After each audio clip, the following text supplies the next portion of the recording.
बातें करते हम खेतों की और उसके रखवाली की, बाग बगीचा फल फूलों और फसलों की हरियाली की। हम बीजों की बातें करते उत्तम जल संसाधन की, हम तकनीकी बातें करते फसलों के उत्पादन की।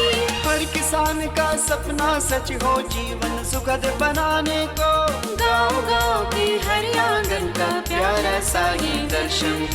कृषि दर्शन, कृषि दर्शन, कृषि दर्शन, कृषि दर्शन, कृषि दर्शन, कृषि दर्शन, कृषि दर्शन, कृषि दर्शन। नमस्कार, जोहार। सुबह सुबह हर रोज खेतों में है जाते, करते दिन भर काम, संध्या में वापस घर आते, नए नए तकनीक और उपकरणों को लाते हैं उपयोग में। कृषि दर्शन के माध्यम से मिलता है मार्गदर्शन कृषि के क्षेत्र में। कृषि दर्शन कार्यक्रम में आप सभी किसान भाई बहनों का स्वागत है। मैं हूं नमिता। आज के अंक में हम बातें करेंगे दुधारू पशु और सुकर पालन की। बातों का सिलसिला जारी रखेंगे और सबसे पहले देखेंगे कृषि समाचार। नमस्कार, कृषि समाचार में आपका स्वागत है। मैं हूं अंशु शिखा लकड़ा। आइए देखते हैं आज कृषि समाचार में क्या है खास। लातेहार में छोटे कृषि उपकरण बैंक स्थापित करने की है योजना। राज्य के गौ पालकों के लिए मुख्यमंत्री पशुधन विकास योजना। करेला के बेहतर उत्पादन के लिए उन्नत प्रभेद में लगाएं अर्का हरित। अब समाचार विस्तार से। लातेहार जिला में छोटे कृषि उपकरण बैंक स्थापित करने की योजना है। इसकी कुल योजना लागत 6,25,000 रुपये प्रति इकाई है। सरकार इसमें 80% यानी 5 लाख रुपए अनुदान देगी। इसके लिए महिला स्वयं सहायता समूह, महिला सखी मंडल, कृषक समूह, लैंप्स, पैक्स से आवेदन आमंत्रित है। आवेदन जिला भूमि संरक्षण कार्यालय लातेहार में दे सकते हैं। राज्य में ग्रामीण स्तर पर गौ पालन के क्षेत्र में स्वरोजगार के अवसर उपलब्ध कराने के उद्देश्य से मुख्यमंत्री पशुधन विकास योजना चलाई जा रही है। इस योजना के तहत अनुदान पर 2 गाय, 5 गाय, 10 गाय, हस्तचालित चारा कटर, विद्युत चालित चारा cutter machine, vermi compost unit, paneer और खोआ मेकिंग यूनिट, काऊ मैट, डीप बोरिंग, संतुलित पशु आहार, मिनरल मिक्सचर और शीतवर्धक सप्लीमेंट ले सकते हैं। इसके लिए जिला गव्य विकास कार्यालय से संपर्क कर सकते हैं। किसान भाइयों, कई ऐसे सब्जी और फलदार फसल हैं जिसका प्रसंस्करण के द्वारा मूल्य संवर्धन किया जा सकता है। इससे आप उन उत्पादों का लंबे समय तक उपयोग कर सकते हैं और उसकी बढ़ी कीमत से ज़्यादा लाभ कमा सकते हैं। जैसे टमाटर का सीज़न है और टमाटर हमारे पास एक्स्ट्रा हो गए, हम जितना फ्रेश खा सकते हैं, ताज़ा खा सकते हैं, उसके अलावा ज़्यादा है। तो अगर इसका प्रसंस्करण हमें पता होगा तो हम टमाटर का स्वाद पूरे साल बहुत सस्ते दामों में ले सकते हैं। तो खाद्य प्रसंस्करण से हमें टेस्ट भी मिल रहा है, इसमें हम बिजनेस भी इस्टेब्लिश कर सकते हैं। इससे हमारा पोषण भी अच्छा हो रहा है, क्योंकि जो इसमें विटामिन और मिनरल है, जो खनिज लवण है, ये हमको पूरे साल मिलता रहेगा, क्योंकि हमने अभी प्रसंस्करित कर लिया है। हरे साग सब्जी जो भी हैं, जो भी फल हैं, रंग बिरंगे, गाजर हो गया, मीठा आलू हो गया, ओल हो गया, इन सबको अगर हम प्रसंस्करित कर ले तो पूरे साल हमको ये उपलब्धता रहेगी। हमारे थाली में विभिन्न व्यंजनों के रूप में ये हमारे साथ रहेगा। राज्य के जो किसान करेला की अगाध खेती करना चाहते हैं, वे वर्तमान तिथि से लेकर जनवरी तक बुआई कर सकते हैं। अगाध करेला के बेहतर उत्पादन के लिए उन्नत प्रभेद पूसा 2 मौसमी, कोयम्बटूर लॉन्ग ग्रीन या अर्का हरित लगाएं। करेला की बुआई में 4 से 6 किलोग्राम बीज प्रति हेक्टेयर की दर से लगाएं। थाला बनाकर बीज बोए, प्रति थाला 3 से 5 बीज बोए। बुआई में कतारों और पौधों के बीच 1.25 से 1.5 मीटर की दूरी रखें। अच्छी उपज देने वाले उन्नत प्रभेद पूसा 2 मौसमी, कोयम्बटूर लॉन्ग ग्रीन या अर्का हरित की उत्पादन क्षमता 80 से 120 क्विंटल प्रति हेक्टेयर है। हाथों से मूंगफली का दाना निकालना काफ़ी मेहनत और काफ़ी समय लगता है। राज्य के किसान मूंगफली से दाना निकालने के लिए ग्राउंड नट डिकोटिकेटर नामक कृषि यंत्र की सहायता ले सकते हैं। इसकी कार्यक्षमता 5 क्विंटल प्रतिदिन है। आज हम जानेंगे गोभी में जैविक विधि से हीरा पृष्ठक कीट की रोकथाम कैसे करें। गोभी वर्गीय फसलों में अन्य शत्रु कीटों सहित हीरा पृष्ठक कीट के नियंत्रण के लिए ट्राइकोडर्मा का उपयोग करें। इसके लिए 50 से 75 हज़ार अंडा परजीवी ट्राइकोडर्मा प्रति हेक्टेयर की दर से खेत में डालें। एक सप्ताह के अंतराल पर 3 से 4 बार ये उपचार करें। और अब एक नज़र राज्य के 5 प्रमुख शहरों के मौसम के मिजाज पर। आज राज्य के 5 प्रमुख नगरों के अधिकतम और न्यूनतम तापमान कुछ इस प्रकार दर्ज किए गए। रांची का अधिकतम तापमान 25 डिग्री सेल्सियस, न्यूनतम 12 डिग्री सेल्सियस रहा। कृषि समाचार में आज इतना ही। अगले दिन अगले अंक में फिर मुलाकात होगी कुछ ताज़ा तरीन खबरों के साथ। तब तक के लिए दीजिए इजाजत। नमस्कार, जोहार। अभी आप देख रहे थे कृषि समाचार, जहां खेती बाड़ी से जुड़ी ढेरों जानकारियां आपने ली।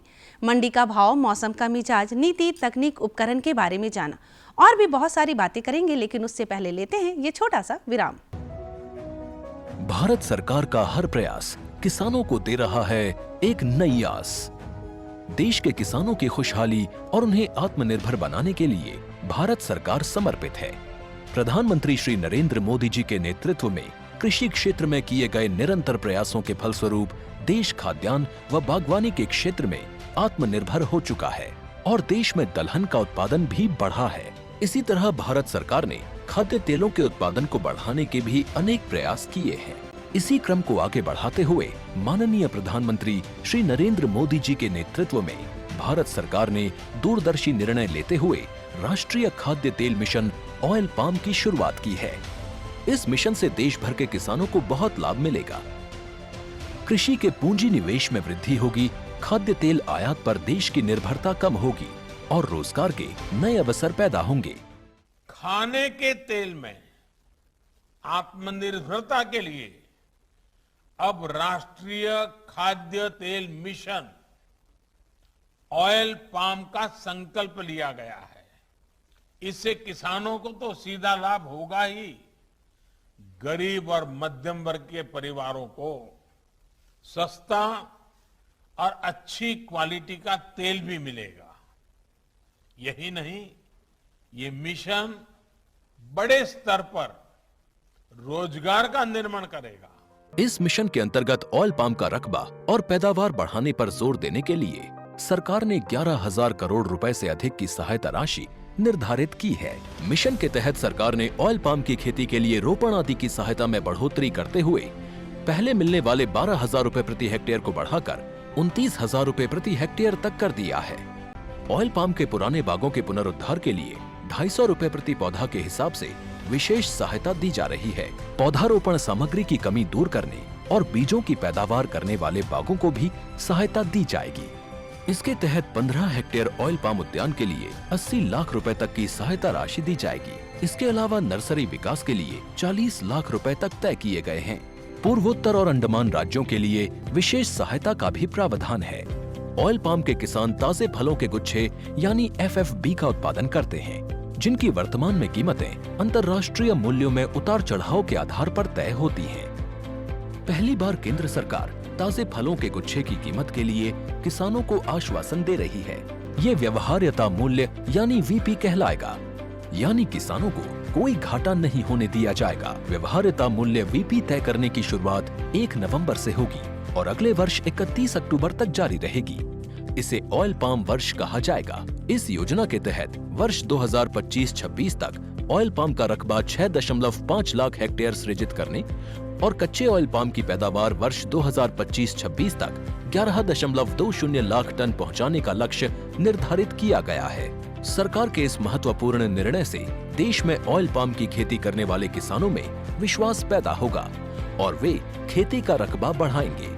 इस तरह पाम ऑयल का उत्पादन भी बढ़ेगा, जिससे किसानों की आय बढ़ेगी और ग्रामीण अर्थव्यवस्था भी सुदृढ़ होगी। खेती किसानी के बाद भारत के ग्रामीण क्षेत्रों में पशुपालन बड़े स्तर पर किया जा रहा है।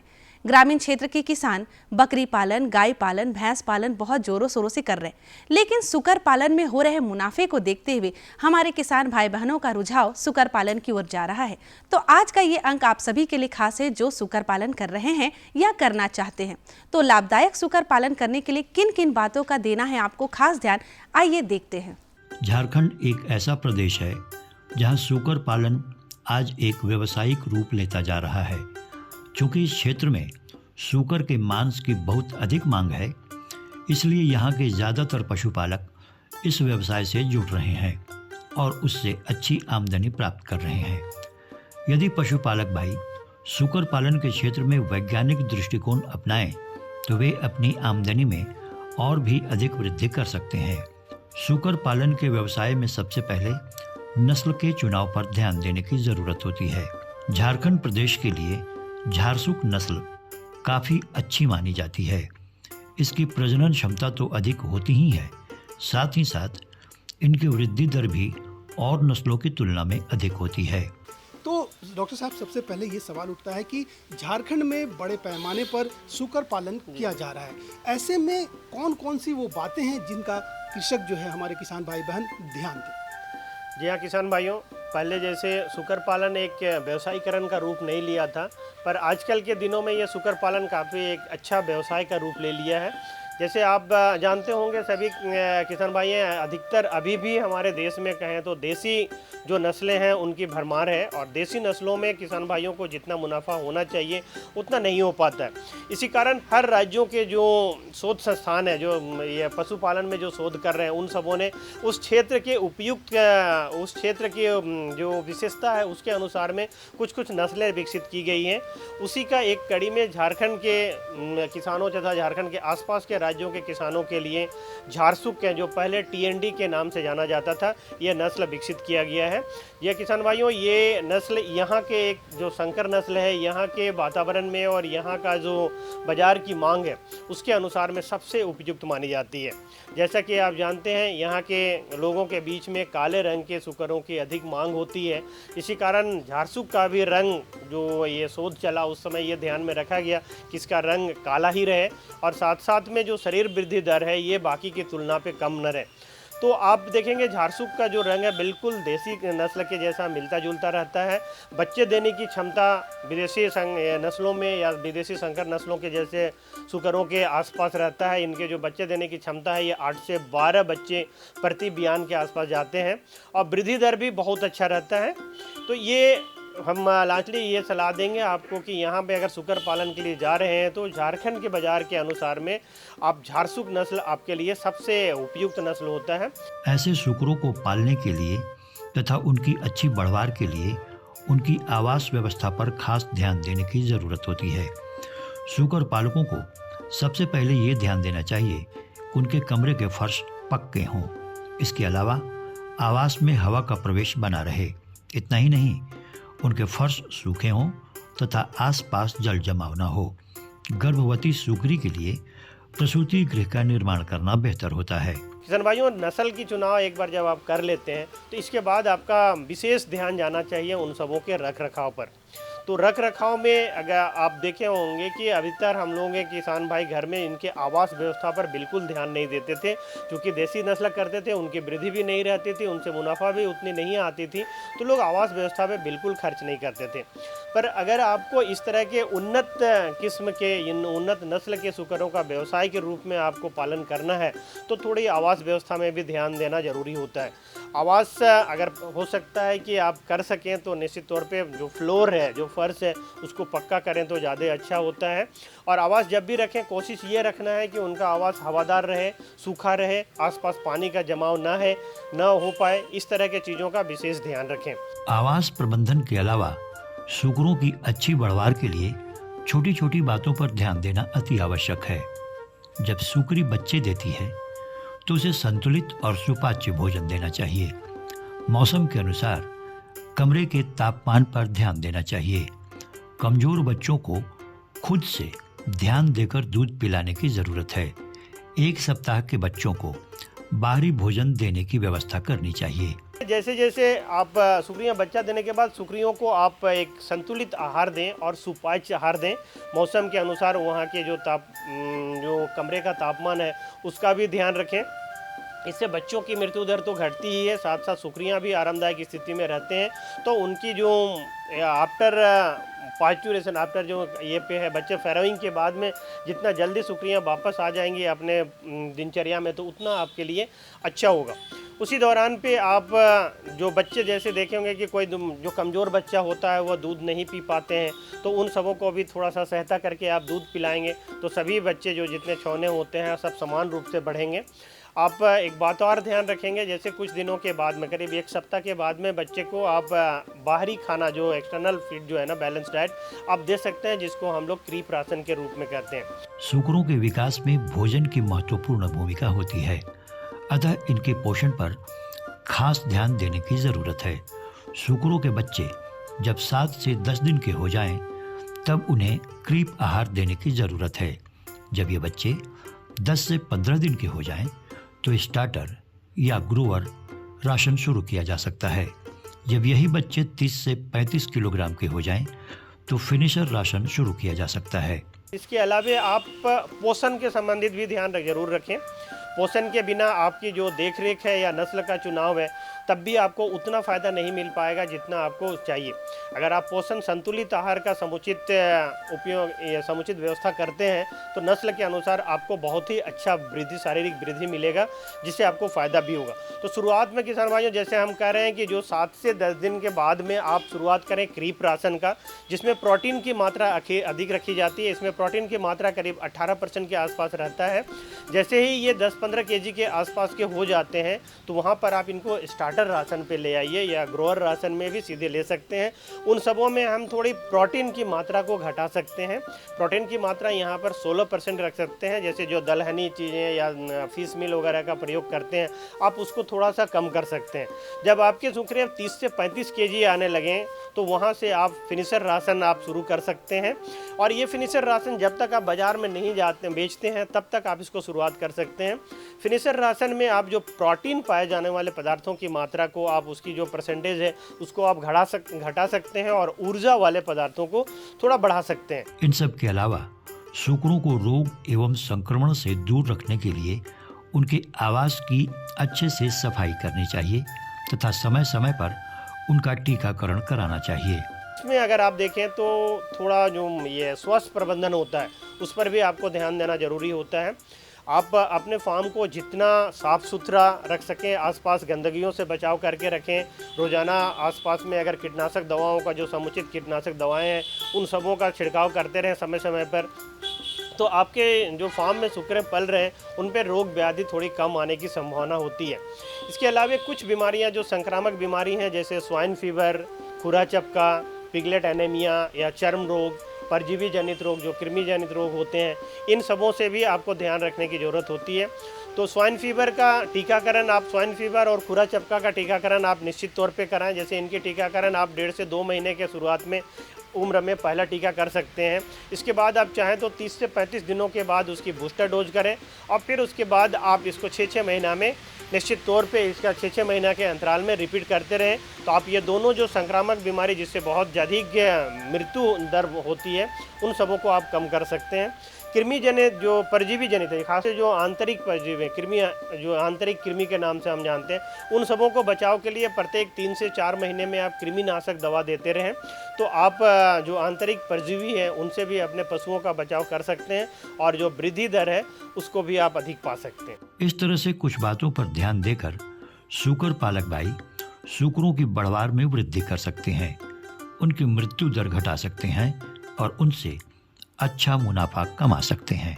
ठंड के मौसम में दुधारू पशुओं का कैसे करें हम देखभाल और खासकर उनका आवास व्यवस्था कैसा हो, इसके बारे में आज हम बातें करेंगे। ठंड के मौसम में दुधारू पशुओं को भिन्न भिन्न प्रकार के रोगों से ग्रस्त होना पड़ता है। तो चलिए जानते हैं कि हम अपने दुधारू पशुओं को रोग मुक्त कैसे बनाएं, उनके रहने का उचित व्यवस्था कैसे करें। तो बिना देर के देखते हैं। पशुपालक भाइयों, जाड़े का मौसम आते ही दुधारू पशु इससे प्रभावित होने लगते हैं। इनकी उत्पादन क्षमता घट जाती है और स्वास्थ्य में गिरावट आने लगती है। ठंड के मौसम में तो बछड़ों की मृत्यु तक हो जाती है। अतः ऐसे मौसम में जब ठंड लगने के लक्षण पशुओं में दिखाई देने लगे और उनका तापमान 30 डिग्री सेंटीग्रेड से ऊपर नजर आए, तो उन्हें मिनरल मिक्सचर देने की ज़रूरत है। इसके अलावा उनके शरीर को गर्म सरसों तेल तथा लहसुन से मालिश करने की भी ज़रूरत है। यदि बछड़े का तापमान 30 डिग्री सेंटीग्रेड से कम है, तो ऐसे में उनका इलाज कराना ज़रूरी है। फ्लूइड थेरेपी से वे पुनः स्वस्थ हो सकते हैं। हमारे किसान भाई, पशुपालक भाई दुधारू पशु का उत्पादन करते हैं और उसकी देखभाल भी करते हैं, रखते हैं और दूध का उत्पादन भी करते हैं। लेकिन समस्या इस समय ये होती है कि ठंड के समय काफ़ी किसान भाई इसकी जानकारी नहीं होने से उनके काफ़ी बछड़े, उनके जानवर मर जाते हैं या दूध कम देने लगते हैं। तो डॉक्टर साहब, हमारे किसान भाई क्या करें जिससे कि शुरुआती दौर से जाड़े जब शुरुआत होते हैं उस समय से इसकी देखभाल सही ढंग से कर सकें? हमारे पशुपालक भाई बंधु, कृषक बंधु इन समस्याओं से ग्रसित रहते हैं और उन्हें पता नहीं चलता है कि एक्चुअली जो समय और मौसम बदलता है वो कैसे प्रभाव करता है हमारे जानवरों के उत्पादन क्षमता पे, उसका स्वास्थ्य पे। और ये मौसम संबंधित जो बीमारियां होती हैं वो बॉडी टेम्परेचर का फ्लक्चुएशन, जैसे कि ठंड हवा जब चलेगी या ठंड आएगा टेम्परेचर, तो जब भी टेम्परेचर गिरता है तो छोटे जो बछड़े होते हैं वो सर्वाधिक प्रभावित होते हैं। आप अक्सर देखिएगा कि ठंड में छोटे जानवरों की मौत अक्सर हो रही है, वो ठंड लगने के कारण होता है। उनका खाना पचता नहीं है और किसान को समझ में आता नहीं है कि बीमारी है कि ठंड है। तो ठंड से बचाव का तो ये उपाय है कि ठंड का जब मौसम आ रहा है तो आप समुचित ध्यान दें कि हवा में ठंडक आया है कि नहीं। ठंड के समय अगर बरसात अगर हो गई, बारिश अगर हो जाता है तो किसान को अति सतर्क रहना है कि भाई बारिश भी हो गई है, ठंड है, तो हमारे पशुओं को ये ठंड जो है जानलेवा साबित हो सकता है। तो अगर जब उनका रेक्टल टेम्परेचर 30 से ऊपर है, 32-36 के आसपास है, तो उसको आप मिनरल मिक्सचर, सरसों तेल को और लहसुन को गर्म करके मालिश कीजिएगा, थोड़ा आग लगाकर आग सेकिएगा, गर्म शक्कर से कीजिएगा, तो ये थोड़ा इम्प्रूवमेंट जल्द हो सकता है। लेकिन अगर टेम्परेचर पशु के बछड़ों का अगर 28 डिग्री सेंटीग्रेड से कम हो गया है तो उसको अब इलाज की ज़रूरत है। उसको जो है कि अब फ्लूइड थेरेपी चलेगा, कैल्शियम मिनरल मिक्सचर खिलाया जाएगा, कैल्शियम की थेरेपी लगेगी और देखा जाएगा कि भाई ये फ्लूइड में ही ठीक होते हैं। और वैसे आप उसको फिजिकल असिस्ट करके ठीक नहीं कर सकते हैं, तो उसमें ट्रीटमेंट इंपॉर्टेंट हो जाता है। तो खासियत है कि जब मौसम बदले तो अपने पशुओं को, जो खासकर छोटे बच्चों को, देखिएगा कि भाई उनके बदन का रोआं खड़ा हुआ है कि नहीं। अगर आपको देखेगा कि बदन का रोआं खड़ा हो चुका है, इसका मतलब जानवर को ठंडा लगना शुरू हो चुका है। तो कृषक भाई उसी में सतर्क हो जाएं, वो अपने आवास प्रबंधन पे ध्यान देंगे कि जो ठंडी हवाएं आ रही हैं वो किधर से आ रही हैं, अगर आवास के अंदर, या उनके ये देखेंगे कि उनके जानवर रात्रि पहर बाहर तो नहीं सो रहे हैं। इन सब चीज़ों को ध्यान रखेंगे। ठंड के मौसम में पशुओं को ठंड से बचाने के लिए पुआल की बिचाली की 1 से 4 इंच तक बेड बनानी चाहिए। इस बिचाली को हर दिन धूप भी दिखानी चाहिए, अन्यथा पशुओं में संक्रमण का खतरा बढ़ जाएगा। इसके अलावा कमरे को गर्म रखने के लिए जूट की बोरी से कमरे के दरवाजे तथा खिड़कियों को ढकने की आवश्यकता होती है। यदि बहुत अधिक ठंड पड़े तो आप आग की भी व्यवस्था कर सकते हैं। इसमें सिर्फ इतना ध्यान देना है कि कमरे में धुआं न भर जाए, अन्यथा पशुओं का दम भी घुट सकता है। वो पशुपालक भाई बहन हैं, वो अपने सबसे सस्ता उपाय, जो घरेलू उपाय कहते हैं कि आप पुआल या बिचाली का एक बेडिंग मटेरियल देंगे 1 से 4 इंच के आसपास, जो उनकी मोटाई होगी। तो आप बेडिंग मटेरियल जो देंगे उसको बिछाना है और प्रत्येक दिन उसको बाहर धूप में निकाल के सुखाना भी है। ऐसा नहीं है कि आप एक बार बेडिंग मटेरियल बिछा दिए और उसका भूल गए कि भाई पड़ा हुआ है डेली, क्योंकि जो जानवर होता है वो पेशाब भी वहीं करेगा, गोबर भी वहीं करेगा। तो आप गोबर उठा दिए, पेशाब पे ध्यान नहीं दिए, और चूंकि वो कैपिलरी एक्शन होता है पुआल पे, इसलिए वो भर जाएगा, तो उसमें हमेशा नमी बनी रहेगी, तो उनको ठंडक लगता रहेगा। जानवर है वो तो बताएगा नहीं कि उसको ठंडक लग रहा है, फफूंद वगैरह भी लग सकता है, और उसमें फफूंद लगने पे डेगनाला डिजीज होने का चांस, अगर उसको खा लिए तो उसका एक अलग बीमारी आ जाएगा। तो इसलिए किसान भाई एक बेडिंग मटेरियल वो उनको दे पुआल का। और ये देखें कि भाई जो गनी बैग हैं, जो जूट की बोरियां हैं, उनसे उनको फेंसिंग के, हवा का फेंसिंग के तौर पे, पर्दों के तौर पे चारों तरफ से ढक दें। और हो सके जब टेम्परेचर बहुत ज़्यादा गिरने लग जाए, शीत का प्रभाव, तो अब किसान भाई सोचेंगे शीत का प्रभाव, एक तो उनको खुद पता चलेगा कि ठंडा लग रहा है। जैसे अपने वो हाथों को छुएंगे तो उनकी उंगलियां ठंड हैं, वो पशुओं के कान को छुएंगे, पैरों को छुएंगे तो वो पता, उनको छूने पे महसूस होगा कि कान काफ़ी ठंडा है। जब कान ठंडा है, पाँव ठंडा है, इसका मतलब जानवर को ठंडा लग रहा है। जानवर सिकड़े हुए रहेंगे, कोने में चले जाएंगे, वो अक्सर जानवर अवॉइड करेंगे कि उनको हवा ना लगे। तो जानवर को हवा से भी काफ़ी तकलीफ होता है, और जितना टेम्परेचर गिरेगा शरीर को उतना ही ज़्यादा ऊर्जा चाहिए। उतना ज़्यादा वो कंसंट्रेट मिक्सचर वो खाना चाहेंगे। और हमारे यहाँ पशुपालक भाई बंधु सोचते हैं कि वो घास खा करके या पुआल खा करके वो गर्मी का प्रदान हो जाएगा। ऐसा नहीं है। प्रत्येक 1 डिग्री फ़ारेनहाइट जो नीचे गिरता है वो शरीर की गर्मी या ऊर्जा का खपत को 1% बढ़ा देता है। तो इस चीज़ को समझना इंपॉर्टेंट है। पशुपालक भाइयों, ठंड के मौसम में बछड़ों में सर्दी जुकाम तथा निमोनिया का खतरा अधिक होता है। अतः इससे बचाव के लिए ठंड की शुरुआत से ही मिनरल मिक्सचर की मात्रा बढ़ा देनी चाहिए। फिर उन्हें vitamin A, vitamin B complex तथा मल्टीविटामिन की सुई भी दिलाई जा सकती है। यदि पशु बीमार है तो पशु चिकित्सकों की राय के अनुसार इलाज कराना बेहतर होता है। वो पशुओं के लक्षण देखकर उनकी बीमारी समझते हैं और फिर उसका उचित इलाज करते हैं। एक तो कभी भी जानवर बीमार हो जाए तो पशुओं का देखभाल के लिए सर्वप्रथम किसान नज़दीकी के पशु चिकित्सालय या किसी पशु चिकित्सक से जरूर संपर्क करें, क्योंकि जो डिफरेंशियल डायग्नोसिस है, ठंड के कारण है या मिल्क फीवर है, जैसे अगर कोई जानवर बच्चा दी है और उसको उसके शरीर में कैल्शियम की और मैग्नीशियम की कमी हो गई, फास्फोरस की कमी हो गई, तो उसमें मिल्क फीवर नामक बीमारी आ जाती है और जो गाय होती है वो बैठी रहती है। अगर वो समय पे अगर उसको कैल्शियम फास्फोरस का सलाइन नहीं चढ़ाया जाए तो डेथ होने का चांसेस ज़्यादा होता है, क्योंकि मैजिक फीवर है। उसके रिक्वायरमेंट जो है बॉडी रिक्वायरमेंट के हिसाब से अगर चढ़ाने पे गाय तुरंत उठ खड़ी होती है। लेकिन ये पशुपालक को पता होना चाहिए कि ये मिल्क फीवर है, कुछ अलग प्रकार के मिनरल मिक्सचर की कमी के कारण हो रहा है या ठंड के कारण है। लेकिन ठंड के कारण में भी ज़्यादातर आप उसको हीट ट्रीटमेंट के तौर पे कैल्शियम ही सलाइन चढ़ाया जाएगा और विटामिन बी कॉम्प्लेक्स और विटामिन ए का इंट्रामस्कुलर या आईवी का डोज 3 दिनों तक लगता है, तब वो जानवर ठीक हो जाएगा। पशुपालक भाइयों, ठंड के मौसम में यदि हम दुधारू पशुओं की उचित देखभाल करेंगे तो हम उन्हें बेवजह होने वाली मृत्यु से बचा सकते हैं। इतना ही नहीं, हम उनकी उत्पादन क्षमता भी बढ़ा सकते हैं और उससे लाभान्वित भी हो सकते हैं। देखा ना आप सभी ने। अब समय हो गया है आपसे विदा लेने का। हम लेंगे आपसे इजाजत ताकि अगले अंक में पुनः हम आपसे यूं ही बातें कर पाएं। तब तक के लिए दीजिए इजाजत। जाने से पहले आप हमारा पता लिख लीजिए। हमारा पता है कार्यक्रम कृषि दर्शन, कृषि प्रकोष्ठ द्वारा केंद्र निदेशक, दूरदर्शन केंद्र, रातू रोड, रांची। पिन संख्या 834001। अब आप मुझे और हमारी कृषि दर्शन टीम को विदा दीजिए। जोहार।